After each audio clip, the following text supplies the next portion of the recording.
Podcast with Phil Zito, episode 452. Hey, folks, this is Phil Zito, and welcome to episode 452 of the Smart Buildings Academy podcast. In this episode, we are going to be taking a look at what I call the Non-Techie's BAS IT guide. So we're going to be starting off going through kind of what computers are, computer devices, RAM, storage, memory, networking. Then we're going to move beyond that. We're going to talk about network connections. We're going to talk about network devices. Then from there, we're going to go into servers. We're going to talk about databases. So high-level overview of everything. Let me paint the picture here. So you are a building owner. You're an MEP spec designer. You're a salesperson. Maybe you are a operations manager. And you are running into having to work with a customer's IT group or your own IT group so that you can go and get maybe a server installed, maybe a supervisory device, maybe an IP controller. And you need to understand some core concepts around IT, around networking, around compute in order to be able to even have the conversation. That's what we're going to cover in this episode. As always, everything will be available at podcast.smartbuildingsacademy.com/452.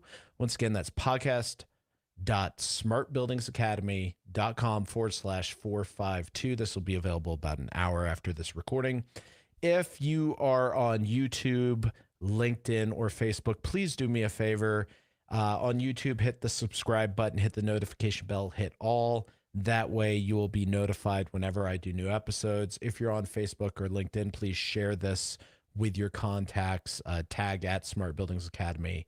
And if you're listening to this on Spotify or on iTunes, please consider leaving us a 5-star review. All of that helps us to really spread this podcast, to go and be able to just get more engagement and better conversation going. All right, so imagine this. You show up to a project meeting and you're told that your server cannot be on the customer's network because of some IT security issue. Or you're told that, hey, we'll be glad to get you a server, but we need to know how much memory, how much storage it needs. Or you're told, hey, we need to know how many IP addresses you need. Now, you may have an IT expert in-house, and your answer up to this point, and maybe even after this episode, will be simply to go to that IT person and have them support you. My goal is that we're going to look at a couple catalog sheets. Catalog sheets are descriptions of BAS products. We're going to talk through some of the concepts in there. I'm going to explain what these concepts mean. And the goal is by the end of this, you'll be able to look at catalog sheets. You'll be able to understand the different parts, pieces, metrics that are in those catalog sheets. I do not profess that this 30 minutes is going to turn you into an IT expert, but it will make you conversational in the lingo. So with that being said, let's go to share.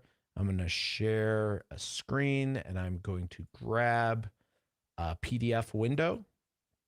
I'm going to share this. I'm going to throw it up onto the screen. And the first thing we are going to see is going to be, and I just picked random products. So we got a Johnson product, we got a Niagara product, and we got a Siemens product. As you all know, we're vendor agnostics. We don't have any preference. I'm not representing any of these brands. I'm just using these catalog sheets for example purposes. So in this, we have what is known as an ADS or ADX. We can see right off the bat, it's a server. Just brief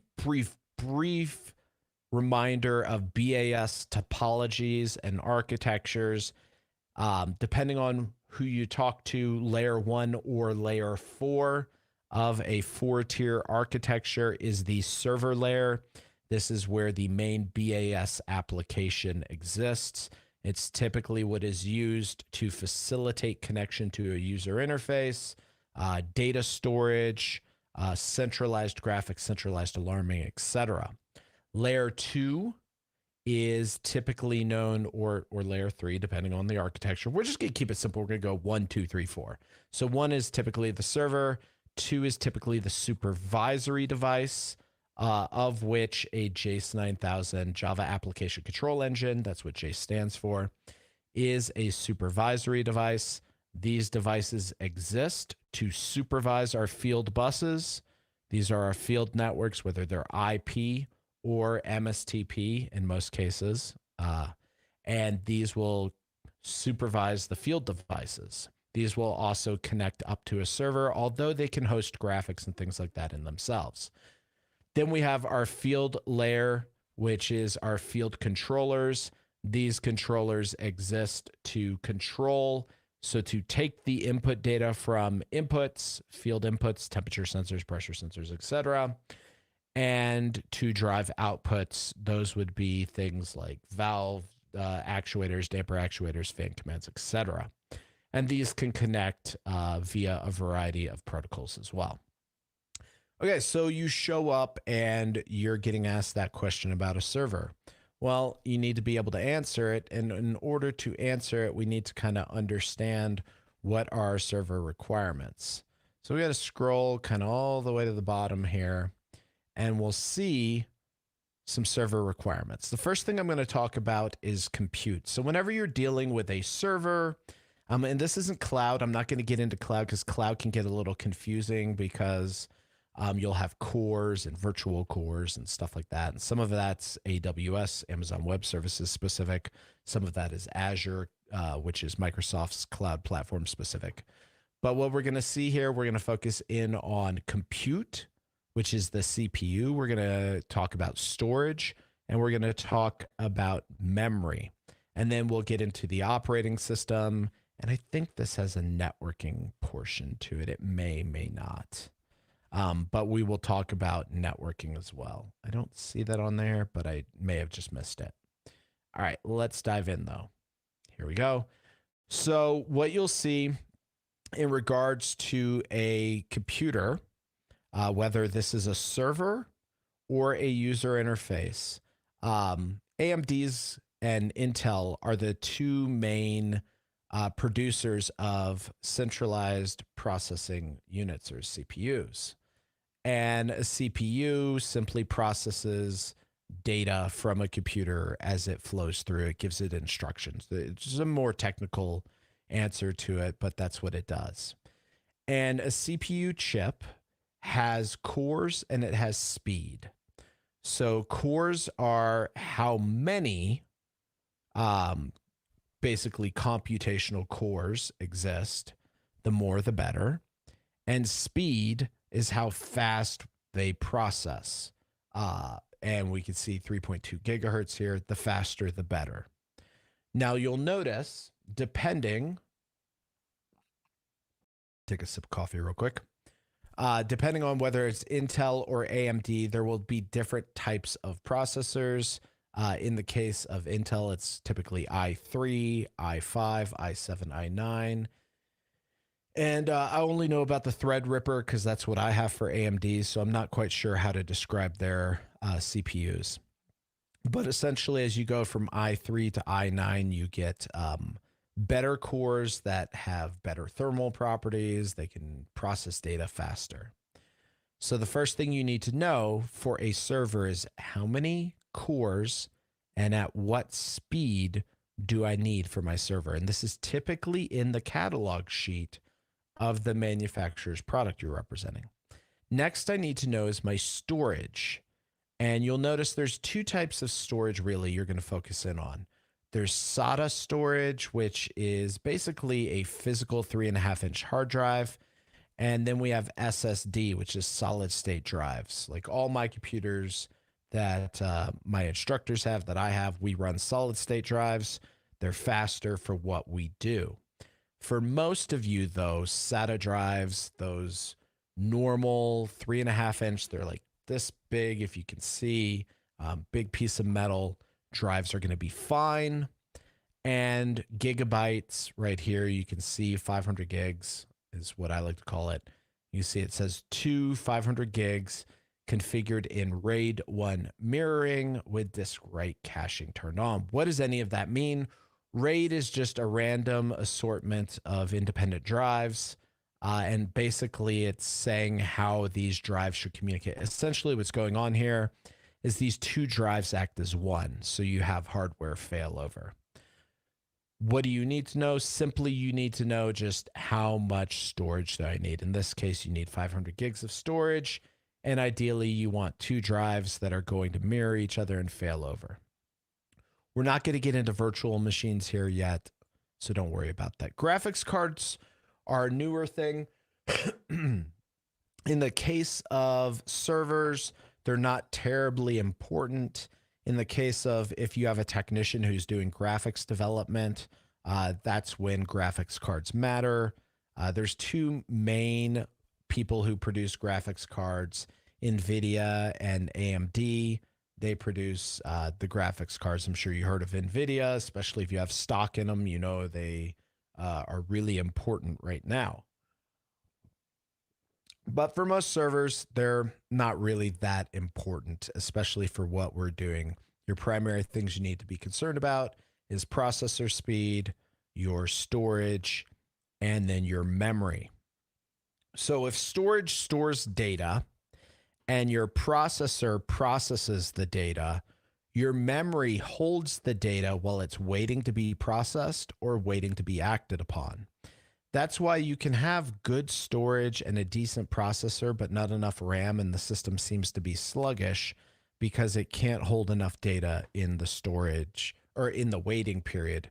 RAM stands for random access memory. And this 16 gigs is what you're required, and it's the minimum. And you'll notice that minimum right here is something that, while okay, you can deal with it. I tend to try to avoid the minimum. I tend to go at least 50, if not 100% above the minimum. So in this case, 32 gigs of RAM instead of 16. RAM is super cheap. Storage is cheap. Honestly, all of this in the life cycle cost of a building automation system is cheap. For me to go to terabyte drives instead of gigabyte drives, we're talking maybe $100.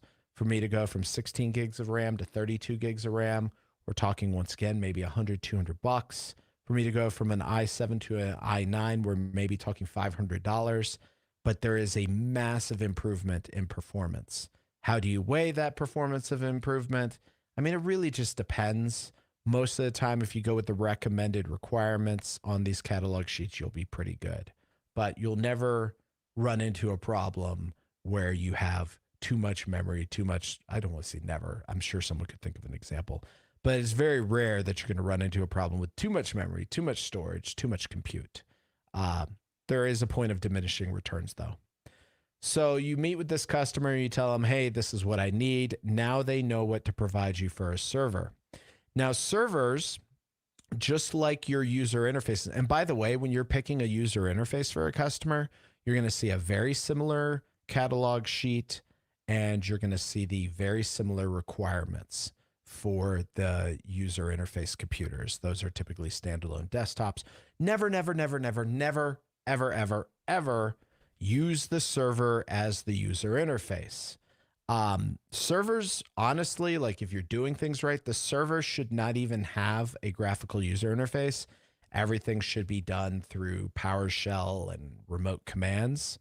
I know this probably is Greek to some of you listening, but essentially what I'm saying is when a server has to not only serve resources to a user interface and supervisory devices, but also has to generate a user interface for you to log in and click around and do stuff with, that significantly pulls resources away from the purpose of the server, and it will slow things down for not only you on the server, but everyone connecting to the server.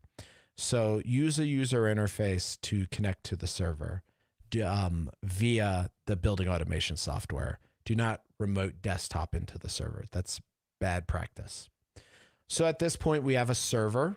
We have a user interface. All of these are connected via a network interface card. So typically on servers, you'll have two network interface cards. This is called dual NICing. You may have heard that term, dual NIC, dual network interface card. One network interface card will be on the customer's network.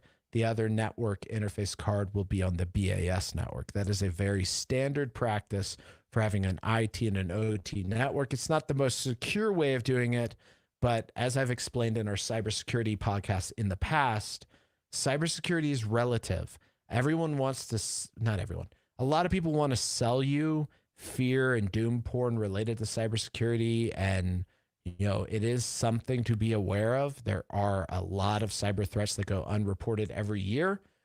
That being said, the level of security a hospital needs is completely different than the 7-Eleven down the street or the Circle K. It's a completely different level of security. Not every system needs to be Fort Knox. So just recognize that and understand that. So you've got your server. It connects via the network interface card to what is called a network switch. Let me see if I can bring up a standard switch. I'm going to bring up a Cisco Catalyst switch. And let me see if I can't just bring one on the screen here. Let's take a look at just a very normal switch. Stop sharing, share, screen, window, switch, share, hide that, put that on. So this is a Cisco switch. And what you see kind of towards the middle are the access ports. So your devices access the network. So your switch, your servers, your BAS supervisory devices. If you have a ring or bus architecture, your field IP buses, they all access the network via access ports. Then you can see kind of on the right, those typically are going to be faster trunk ports. And sometimes the trunk ports are in the back, sometimes they're in the front. Trunk ports connect networking devices together.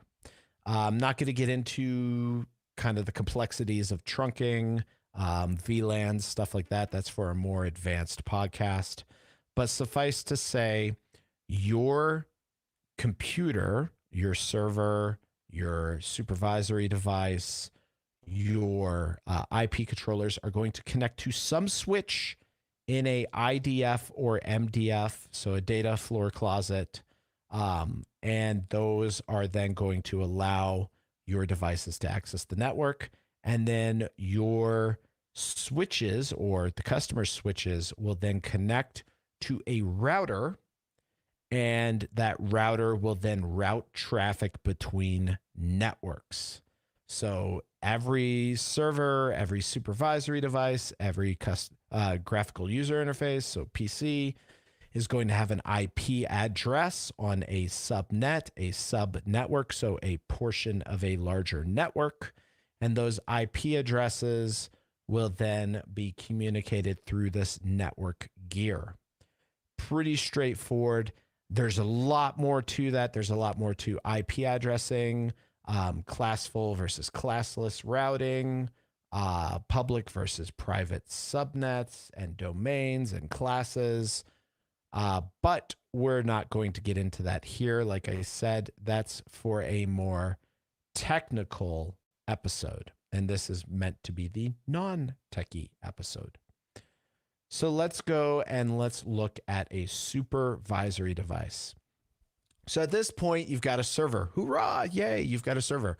The problem is that server is absolutely useless unless it can connect to something. Typically, you want to be able to see the building automation controllers and the associated equipment that you're controlling in your buildings. How do you do that? Well, I do believe, and this is a stance I've taken that is kind of contrarian to our industry, and I'd love to hear you all in the chat give me your opinion, whether you agree or disagree. But I believe we are going to see supervisory devices go away within the next 5 to 10 years, with IP field controllers being able to almost host their own graphics. Now, some of them do. I believe we're going to see servers, and we're going to see IP field controllers and more IP IO devices. Supervisory devices, brief history lesson. They existed originally to go. Where did my coffee go? Here we go. I'm going to take a sip real quick. They existed originally so that we could go and take field controllers and field level protocols, and we would pull them into a supervisory device. And the supervisory device was essentially a protocol converter. So it would take the protocols that these field controllers were speaking, convert it, and then these supervisory devices would connect to thick clients. And these thick clients, which we'll get into thin and thick clients in a little bit, these thick clients would then allow the user to go and access the data from the supervisory device. Now that we are moving to the point where field controllers have a lot of that capability in-house and speak IP natively, I don't see the purpose for supervisory devices anymore, which will be interesting because there's a lot of manufacturers that rely on subscriptions and licenses for their supervisory devices. So how they replace that revenue will be very interesting to see. But like I said, this is a supervisory device. We can see it has CPU, it has memory. I'll be honest with you, and some folks are going to poo-poo this. This stuff doesn't really matter that much. It matters when you start to put graphics in the supervisory device. It matters when you start to put logic in it, but you can't change this. So going and having this defined, I mean, it's good to know, and it's good to know from the perspective of if you start to overload your supervisory device, it could slow down. That's the same with field controllers. But nowadays, you can't do anything about these initial hardware specifications, the memory, the storage, and the RAM and the CPU. But hopefully you start to notice these terms. What is very important for you to understand, though, is the network connectivity. So if you need to use Wi-Fi, what does this support? Well, we see it supports 802.11ac. That's one of the later standards. And David, I see your question. I'll get to it in just a second. We see it also supports some older standards like 802.11a, b, g. We can see that it supports WAPA 2 pre-shared key, which is important because that's, if it says WEP, that's pretty bad because that's a deprecated and compromised security standard for wireless. But we can see that this supports Wi-Fi. We can see that we have RS-485 ports, which we're going to use for like MSTP, Modbus RTU. We can also see we have Ethernet ports. Ethernet is the type of communication that we use for IP through our network interface cards. These are network interface cards are sometimes called Ethernet ports. Not always, but sometimes. And we can see our supervisory device right here. The thing is, as you move away from servers and you move towards supervisory devices and towards field controllers, you have less and less customizability. Sure, there are soft supervisors, which are software supervisors, where you can modify the actual hardware in the device that's hosting the soft supervisor. But for the most part, when you have physical supervisors or physical controllers, you cannot change any of these hardware specifications. Are ring managers wired in series back to the BAS switch? That's what David is asking. Sometimes. So it depends on the actual way that the OEM implements their IP ring architectures. So what David is referring to is in BACnet, or we're just going to say in BACnet IP, and there's more than just BACnet IP, but for simplicity's sake, in BACnet IP, you have star pattern, which is 1-to-1. It's one wire. So I'm going to show this on my screen. It's from one port, right? One access port to one host device or node. That's star pattern. Bus pattern, which we're very familiar with in our serial networks, RS-485, things of that nature, is from one port to multiple devices and one port. And then you have a ring. A ring is multiple devices in a ring and you have it going and using 2 ports. You have one port that's transmitting, one port that's blocking. This is called spanning tree or rapid spanning tree protocol, which we're not going to get into. Now, what David's getting at is, in order to deal with the fact that you don't want these crazy massive rings of 1,000 plus devices, people will have ring managers out in the field. And then these ring managers will be wired back to these switches in the IDFs, MDFs. And I realize this may be a little complicated for a beginner's guide to IT, but it's important to understand these terms if you're asked as a salesperson or an owner or a new tech what these things are. A ring manager is a device usually provided by either an OEM or a network provider, and it manages that ring, that IP ring that I just mentioned. And then these devices, to your point, David, they can be starred back to a switch, which means a one-to-one from ring manager to switch, or they can be series, which would be a bus back to the switch. I personally recommend starring and not doing a bus or doing another ring. And the reason why is redundancy and troubleshooting capabilities. If I lose a single line to one of my ring managers, then first off, I know what line went down. Second off, it doesn't take down every other ring manager. If I'm doing a bus, I could lose everything downstream from the ring manager that went offline. I hope that answers your question, though. All right, let's get back to here. So at this point, we've talked about our supervisory devices. We've talked about our servers. You all should understand common terms like CPU, memory, storage, network interface cards. You should recognize that we have 2 common types of networks, Ethernet or wireless. In the case of wireless, we're talking about Wi-Fi. We're not talking about Zigbee. We're not talking about cellular. We're not talking about PAN, personal access networks, like or personal area networks, depending on which acronym, like Bluetooth. And we're not talking about the networks from our supervisory devices down. Now, from our supervisory devices down, we can go down from our supervisor. And when I say down, what I'm talking about is servers are at the top. Going down the topology from them is to the supervisory devices. Going down the topology from the supervisory device is the field controllers and field trunks. And going down the topology from the field controllers is going to get us to the inputs and outputs. All right. And as you go down, by the way, things get significantly less complex.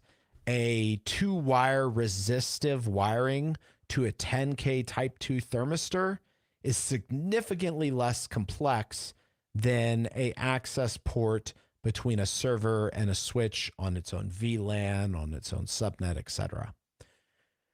All right, so we go from our supervisory devices and we can go down to our field controllers either via IP networks, Ethernet ports, IP networks wireless, or via serial networks, in this case, RS-485. Let's take a look at a field controller. So right here we have a Siemens DXR2 room controller. We can see that it supports BACnet IP. We can see that it has BACnet Secure Connect communication. We see the IP ports here. And if we start to look at the controller, okay, so now you're starting to switch from looking at compute, storage, and memory requirements, and you're starting to look at capacity and capabilities. So there's a lot to this. We're not going to get into BACnet testing laboratories and BTL listings. We're not going to talk about secondary protocols like KNX. What we are going to start to look at, though, is how do we connect to this controller? We know we connect to it via IP, and we're going to start to see what capabilities it has. So when you read a controller, things are a little different. You're going to look at the controller and you're going to read how many inputs does it have, how many outputs does it have, and of what type are they. This is going to let me know like what controller do I use with what mechanical systems. And then we're going to see, all right, we have two potential types of controllers. We have the DXR2 IP, which we're looking at here, or we have the MSTP, which is the serial network, master slave token passing backnet. We could see that if I want to do the backnet controller version and I want to connect via supervisory device over an RS 485, I don't know, I was going to say 845, but 485 or backnet MSTP network, then I need to grab a different catalog sheet. If I want to connect via IP, then I use this catalog sheet. I don't think on here it tells me if I can use ring or not, but being that it has two ports, I'm pretty sure it can use ring because it says it has two Ethernet ports. I'd have to dig in a little bit further into this as to how it can be implemented, but I would be surprised if it doesn't support bus and ring architecture. Okay, so up to this point, we've talked about servers. We talked about compute, memory, storage. We've talked about wireless networks. We talked about Ethernet networks. We talked about fairly basic stuff. Any questions now before we move into more looking at software and databases and what all that means in regards to our compute? At this point, if a customer came to you and said, hey, I need to know the requirements for a server, you would be able to tell them the physical requirements, but you wouldn't be able to tell them the software requirements because we haven't covered that yet. If a customer started to ask you, how is this going to communicate over my network? You would be able to answer that at a high level. You'd be able to tell them it's communicating IP over wireless or IP over Ethernet, and it's using these protocols. I've showed you how to find that. What we haven't discussed is the software, and we're just about to go into that in just a second, but I will pause, see if we have any questions so far on this. And then if we do, great. If not, I'll just continue right along. All right. So what you'll see on a lot of these catalog sheets is you're going to see the operating systems and database software. So as you get to more complex servers, there's really two classes of operating systems. There are what are going to be called, hold on, sorry. I dropped my phone in the sink on Sunday and I had to get a new phone and I had to redo my Apple Watch, and I have to like reset all the settings. So I had to mute it because it rings, and I don't know if you can hear it because I've got sound canceling headphones on and I'm like, is it ringing loud? I don't know. Anyways, here we go. So we have a operating system, and we have two different operating systems, right?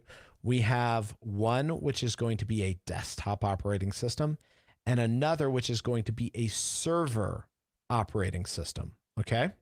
So desktop operating systems, some servers can run on desktop operating systems, but you will find better efficiencies as you get to more complex servers with server operating systems. But do realize server operating systems are more expensive.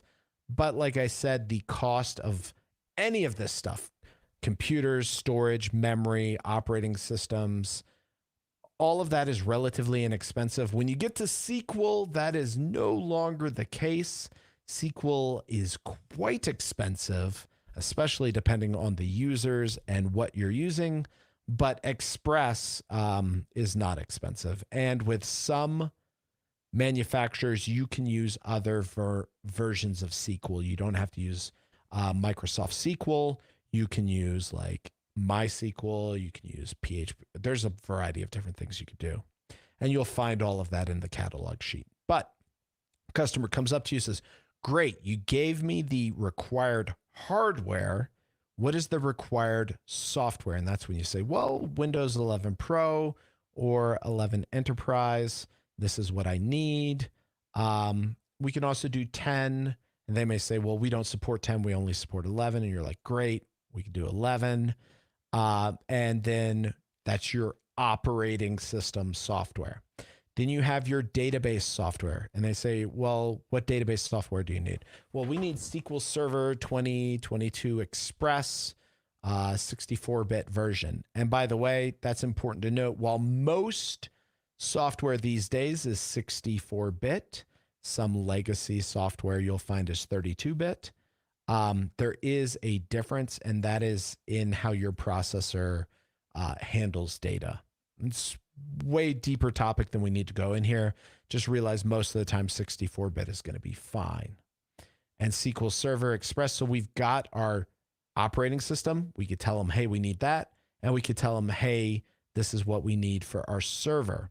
Now you will see on some manufacturers as well, it will say additional software that's needed.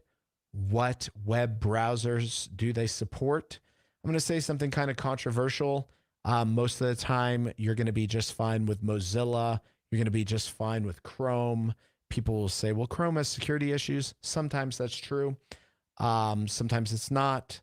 It just depends on how the application was implemented. I will tell you, though, you're always going to be better off using the web software, web browser that is recommended by the manufacturer. And here's why. I was working on a hospital, and we implemented basically an energy portal. And it was developed on Edge, but they insisted on implementing it on Chrome for some reason. Chrome, the version that they had a memory leak due to the Java code. When a web browser crashes due to memory in Chrome, sometimes it'll say he's dead, Jim. And so imagine a display on the wall in an operating room popping up, he's dead, Jim. Wasn't the greatest customer experience. So definitely want to be cognizant of the potential downsides of deviating from the recommendations. It's going to be a lot easier to get support. There's reasons behind this that I could go into, but they're pretty technical. Additionally, any additional software that is needed from a support perspective may or may not be listed here. Like in this case, it says Microsoft.NET Framework, SQL Server Management Studio, et cetera, SNMP Management, Simple Network Management, Protocol Management, Information Base. This is stuff that's neither here nor there. I mean, it is important, but for you in the kind of profile I described, the salesperson, the operations manager, the facility manager, that's going to be overkill for you to know. Okay, so at this point, we've talked through how do we pick our hardware, how do we pick our software, and now I'm going to go to a slightly more complex server now. So this is what would be called a rack mount server. So before we had a desktop desk mount server, it's your typical, when you think of a computer that sits in your room, that's what this is. Now we're moving on to actual server class machines, and we start to see different processors like Intel Xeons. We start to see 4 cores, 8 threads. We start to see all sorts of things like what is its cache? What can it do as far as speed? What kind of RAM does it use? DDR4 2993 is a RAM speed. So we're starting to see small sites, large sites, a bunch of technical details. Don't let this overwhelm you. It can feel really freaking overwhelming. Look for some key things. First, if you're trying to find the CPU, look for Intel or AMD. That's going to help you find the CPU. Look for the speed here, gigahertz. That's usually the speed. A really key giveaway will be cores and threads. That's a CPU concept as well. So right here, we've grabbed pretty much everything for the CPU. We've got how fast is it, what cache does it have, how many watts does it use, etc. Then for memory, right, we have memory. And DDR4, DDR5, DDR3, those are types of memory. And then once again, we see hard drive, right? There's our hard drive, our speed, our mix. What does it do? And then our RAM right down here. Here's a minimum RAM. And then we can go and see What do we need from an OS perspective? Now we see we're starting to get into the server class operating systems. We're starting to get into the server class SQL, which is significantly more expensive. And you can see all of that starting to be described out here.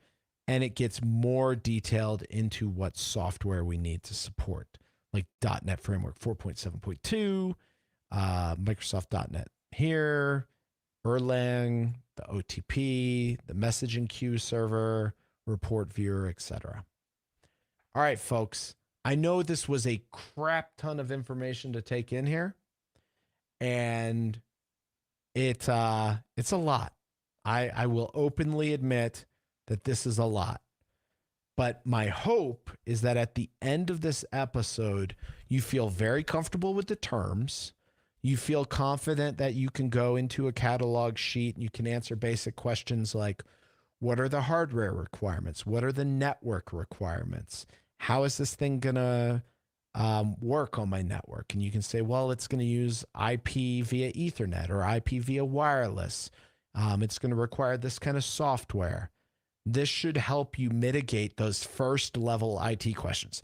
Is this going to help you understand? And I know I said we get into cybersecurity, but we're at 41 minutes.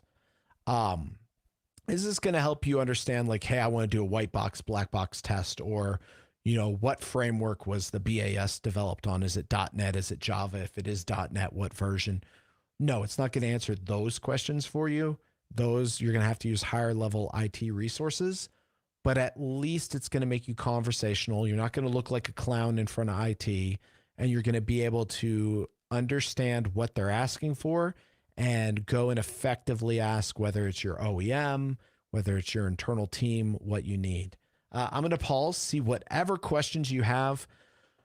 I will tell you tomorrow, we were going to do this podcast yesterday, but like I said, I dumped my phone in the sink, so I had to spend yesterday getting a new phone. But tomorrow we're going to dive deeper into tomorrow. So Wednesdays are our technical episodes and Mondays are kind of our more high level episodes. Wednesday, we're going to dive into BACnet IP. We're going to dive into BBMDs, BDTs. We're going to talk about unicast, multicast, and broadcast messages, how they happen. We're going to talk about the BACnet virtual link. We're going to talk about, BVLCs. We're going to talk about UDP ports. So we're going to go much deeper into that. So I will pause, see whatever questions you all have. Hopefully this was informative to you all, and I hope you found some value from this.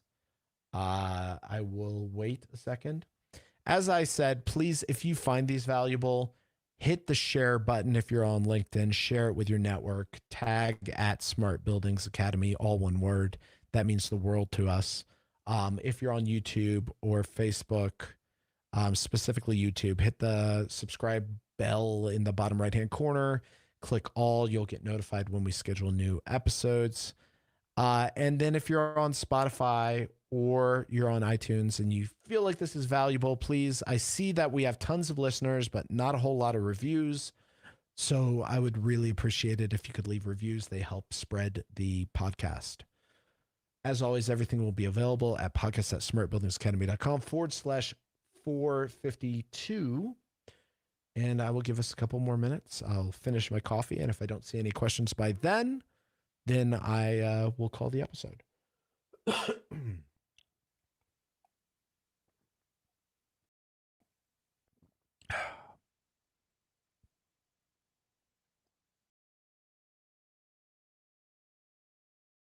Doing like some ASMR of me drinking my coffee. All right. Looks like we're good for questions. I appreciate all of y'all being here. Y'all are awesome. Keep it up. I'll see you all tomorrow. We will, barring some sort of natural disaster or something, we will have our podcast tomorrow and then have our regular one again on Monday.